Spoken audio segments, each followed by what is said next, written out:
আজকে হঠাৎ করে মন চাইছে চিকেন ফ্রাই খাবো, তাই চলে গেলাম চিকেন ফ্রাই বানানোর জন্য। আর এই চিকেন ফ্রাইটা বিশেষ করে আমার মেয়ে খুব পছন্দ করে। হ্যালো এভরিওয়ান, আসসালামু আলাইকুম। কি অবস্থা সবার, কেমন আছেন? আলহামদুলিল্লাহ, আপনাদের দোয়ায় আমরাও অনেক ভালো আছি। কিছুদিন আগে ফারিস্তার আব্বু 2টা মুরগি নিয়ে আসছিল, তো আমি মুরগিগুলো রান্না করছি, কিন্তু মুরগির 4টা রান আমি আলাদা করে রেখে দিয়েছিলাম চিকেন ফ্রাই বানানোর উদ্দেশ্যে। অনেকদিন থেকে এগুলো ফ্রিজে ছিল, তো ভাবলাম যে আজকে ফ্রাই করে সবাই মিলে খেয়ে নেব। আর এমনিতেও আমার মেয়ে কোনো খাবার খেতে চায় না, কিন্তু এই চিকেন ফ্রাই করে দিলে মাশাআল্লাহ খুব সুন্দর মতন খেতে চাই। বলতে গেলে এই খাবারটা আমার মেয়ের খুব পছন্দের খাবার আর কি। আমি এগুলো সুন্দর মতন ধুয়ে নিচ্ছিলাম। ধুয়ে নেওয়ার পরে সুন্দর মতন চাকু দিয়ে একটু কেটে কেটে নিচ্ছিলাম, যাতে মশলাগুলো সুন্দর মতন ভিতরে যায়। তারপর কাটা হলে এখানে সব রকম মশলা দিয়ে দিয়েছি, যা যা মশলা দরকার এখানে সব রকম দিয়ে সুন্দর মতন মেখে নিব। মাখার সময় কিন্তু একটু ভালোভাবে মেখে নিতে হবে, যাতে মশলাগুলো ভেতরে যায়। মানে যেগুলো আমি চাকু দিয়ে কেটে নিলাম এর ভিতরে দিতে হবে মশলাগুলো, তাহলে বেশি ভালো হবে আর কি। খুব ভালো করে আমি মেখে নিচ্ছিলাম। মেখে নেওয়ার পরে এগুলো এখন রেখে দেবো 30 মিনিটের জন্য।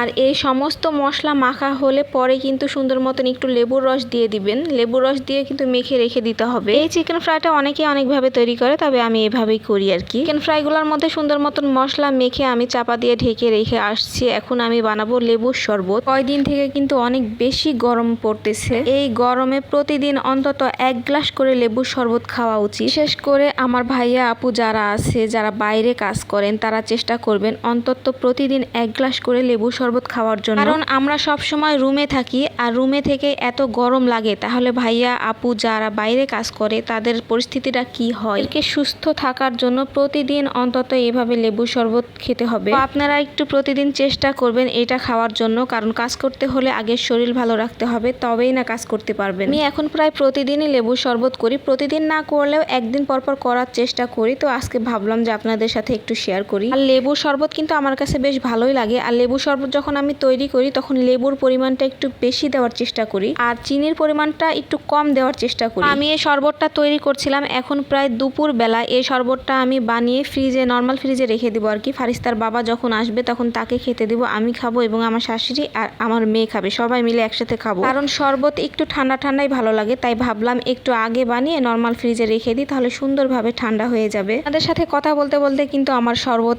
একদম রেডি। এখন আমি এটাকে সুন্দর মতন ফ্রিজে নিয়ে রেখে দিব। আর এর মধ্যে আমার চিকেন ফ্রাইটাও ভাজা শেষ। ভাজার ভিডিওটা নিতে পারিনি, একটু ঝামেলায় পড়ছিলাম, কারেন্ট ছিল না। যখন আমি ভাজছিলাম তখন একটু ময়দা দিয়ে নিয়েছিলাম এবং একটা ডিম ভেঙে দিয়ে নিয়েছিলাম, তারপর মেখে সুন্দর মতন তেল দিয়ে ভেজে নিয়েছিলাম। এই তো শেষ ভাজা। এটা ভাজার সময় কিন্তু একদম লো হিটে ভাজা লাগবে, কারণ যদি হিটটা আপনি বাড়িয়ে দেন তাহলে দেখা গেছে যে ভিতরে কাঁচা থাকবে আর ওপরে পুড়ে যাবে। এজন্য একদম লো হিটে আস্তে আস্তে উল্টে পাল্টে এটাকে ভাজা লাগবে। তো আমার মেয়ের পছন্দের খাবার আমার মেয়েকে নিয়ে এসে দিলাম। আমার মেয়ে তো মহা খুশি। আজকের ভিডিওটি কেমন লাগলো অবশ্যই কমেন্টে জানাবেন। আল্লাহ হাফেজ।